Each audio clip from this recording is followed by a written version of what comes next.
ఇది కేవలం సమాచారంగా మాత్రమే భావించండి. వైద్య నిపుణులను సంప్రదించండి. ఇప్పుడు ఎలాగైతే మీరు లోకలైజ్డ్‌గా ఉండే ఈ సమస్యని పరిష్కరిస్తున్నారో, సేమ్ టైమ్ డయాబెటిస్ లాంటి ఒక ప్రీ కండిషన్ ఉంటే దానివల్ల వస్తాయి ఇవన్నీ అని చెప్తున్నారు.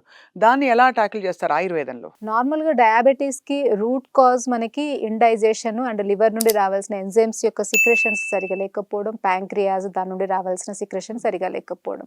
సో, దీన్ని సెట్ చేయడానికి ఫస్ట్ మనం డైజెషన్‌ని సెట్ చేయాలి. అంటే అరుగుదల అనేది సరిగ్గా ఉండాలి వాళ్ళకి.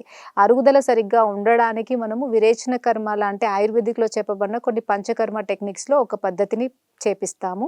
మృదు వమనము, మృదు విరేచనం అని ఉంటది. అంటే ఒక 1 డేలో వాళ్ళకి కొన్ని మెడిసిన్స్ ఇచ్చి వామిటింగ్ జస్ట్ ఒక బౌట్ ఆఫ్ వామిటింగ్ ఒక 2, 3 మోషన్స్ మనం చేపిస్తాం. అంటే 2 డేస్.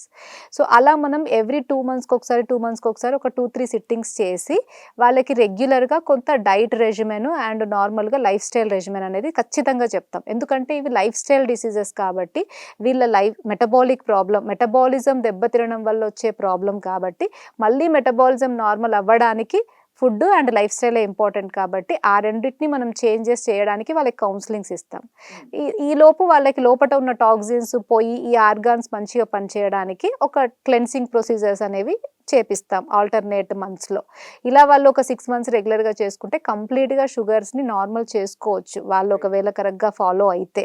అండ్ వాళ్ళ ప్రాబ్లమ్ అనేది లిమిటెడ్‌గా అంటే కొంచెమే ఉంది అంటే. బట్ ఎప్పటి నుండో 15, 20 ఇయర్స్ ఉంది. చాలా ఇయర్స్ దాటిపోయింది అంటే అట్‌లీస్ట్ కంట్రోల్‌లో అన్నా పెట్టుకోవడానికి అవుతది. అప్పుడే మనం కంటికొచ్చే ప్రాబ్లమ్స్‌ని డీల్ చేయడానికి ఉంటది. ఎందుకంటే డయాబెటిక్ యొక్క కాంప్లికేషన్ రెటినోపతి. అంటే షుగర్ వల్ల కంటి జబ్బు వచ్చింది కాబట్టి షుగర్‌ని మనం కంట్రోల్‌లో చేయలేనిది కంటికి మాత్రమే ఇప్పుడు బయట చేసే అలోపతి డాక్టర్స్ ఏం చేస్తారు? కంటికి మాత్రమే లేజర్ ట్రీట్మెంట్ చేస్తారు. కంటికి మాత్రమే ఇంజెక్షన్స్ ఇస్తారు. కంటికి మాత్రమే సర్జరీ చేస్తారు. కానీ షుగర్‌లో మళ్ళీ ఫ్లక్చుయేషన్స్ వచ్చినప్పుడు మళ్ళీ అది కన్ను మీద పడుతూ ఉంటది. ఎఫెక్ట్ పడుతుంది మళ్ళీ ఖచ్చితంగా. దానికోసం వేరే డాక్టర్ దగ్గరికెళ్ళి మీరు షుగర్‌ని కంట్రోల్ చేసుకొని రండి అని చెప్తారు.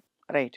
బట్ కానీ పేషెంట్‌కి కంట్రోల్ చేసుకొని రావడానికి లేకపోతే ఈ డాక్టర్ దగ్గరికి, ఆ డాక్టర్ దగ్గరికి ఎళ్ళినా ఇతనేమో కంట్రోల్ చేసుకొని రండి అని చెప్తాడు. అతనేమో షుగర్ కంట్రోల్‌లో ఉంటేనే మీకు నార్మల్‌గా మంచి చూపొస్తది అని చెప్తూ ఉంటారు. ఈ డైలమాలో పేషెంట్ చాలా టెన్షన్‌లోకెళ్ళిపోతూ ఉంటాడు. అతనికి ఏం చేయాలో తెలిస్తే ఆ స్థాయికే రాడు కదా నార్మల్‌గా. సో, చాలా మందికి ఏంటి అనంటే ఈ డైలమాలో వాళ్ళ కళ్ళు కూడా పోతూ ఉంటాయి. వాళ్ళ షుగరు కంట్రోల్‌లో అవ్వదు. ఈ డాక్టర్ చేసిన సర్జరీస్ కూడా మళ్ళీ మళ్ళీ చేయించుకోవాలంటే అది రిజల్ట్ అనేది ఉండదు. అందుకే మనం ఏంటి అంటే ఈ 2 మనమే చేస్తాం. ఇప్పుడు షుగర్ కంట్రోల్ మనమే చేస్తాము. షుగర్ కంట్రోల్ అయినాకనే కంటికి ట్రీట్మెంట్స్ చేస్తాం కాబట్టి 2 మన చేతుల్లోనే ఉంటాయి కాబట్టి వాళ్ళకి అట్లాంటి టెన్షన్ అనేది ఒకటి ఉండదు. అవును. రెండోది ఏంటి అనంటే ఆయుర్వేదిక్‌లో మనం అన్నీ కూడా రూట్ కాజ్‌కి చేస్తాం. అంటే ఇప్పుడు నేను ఒక ఎగ్జాంపుల్ చెప్తా మీకు.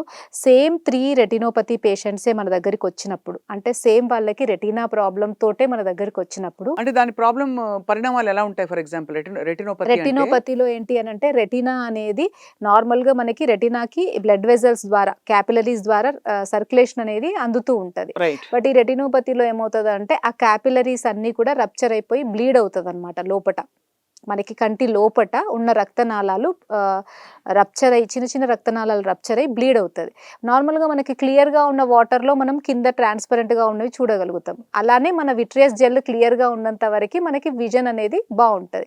ఎప్పుడైతే ఇది బ్లీడ్ అయ్యి విట్రియస్ జెల్ అంతా రెడ్‌గా అయిపోతదో, అంటే బ్లడ్ డాట్ అనేది అందులో ఉంటదో, వాళ్ళకి ఎటు చూస్తే అటు ఆ బ్లడ్ డాట్ అనేది కదిలిన దిక్కల్లా నల్ల నల్లగా కనిపిస్తది.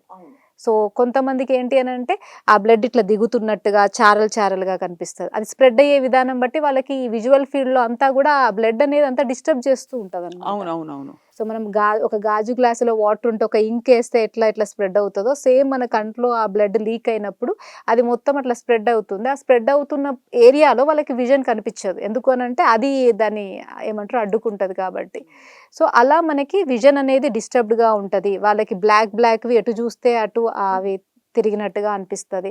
కొంతమందికి సడెన్ విజన్ లాస్ ఉంటది. కొంతమందికేంటంటే సగం కనిపిస్తది, సగం కనిపించదు. అంటే బ్లడ్ అనేది సగం వరకు ఉందనుకోండి. ఆ సగం కనిపించదు. మిగతా సగం మీరు చూస్తే హాఫ్ కనిపిస్తది. కిందంతా ఏం కనిపించదు. ఓహ్! అలా కూడా అవుతుంటది అంటే ఇప్పుడు రెటినోపతి. మిర్రర్ ఉందనుకోండి. మిర్రర్‌లో హాఫ్ వరకి మీకు ట్రాన్స్‌పరెంట్‌గా ఉంది. హాఫ్ ట్రాన్స్‌పరెంట్‌గా లేకపోతే హాఫే కనిపిస్తది గదా! అట్లనే బ్లడ్ అనేది అడ్డుకుంటదనమాట ట్రాన్స్‌పరెంట్‌గా. సో, అట్లా మనకేంటంటే బ్లడ్ ఎక్కడెక్కడ ఉంటదో వాళ్ళకి ఆ ప్లేసెస్‌లో కనిపించదు. ఎందుకంటే అది బ్లాక్ చేస్తది ఏరియాని.